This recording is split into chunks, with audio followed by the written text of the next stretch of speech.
Hello guys! Tara na, luto po tayo ng pork steak. Una po natin gawin, magkisa lang po tayo ng bawang tsaka sibuyas. Ayan po. Pag nagisa na po yung bawang tsaka sibuyas, pwede na po natin ilagay yung karne. Ang ginamit ko po dyan ay yung kasim part po ng baboy, tapos hiniwa ko lang po siya ng manipis. Igisa po natin yung karne hanggang ito po ay maging golden brown. Maglalagay din po tayo dyan ng paminta. Pag okay na po siya, pwede na po tayo maglagay ng toyo.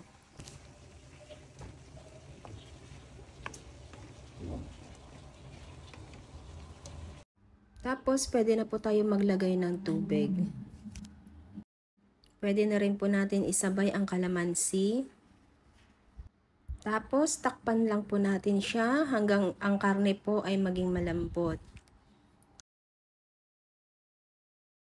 Pag malambot na po ang ating karne at wala na po siya masyadong sabaw, ayan po, pwede na po natin ilagay yung ating sibuyas. Ito po yung nagpapasarap sa steak.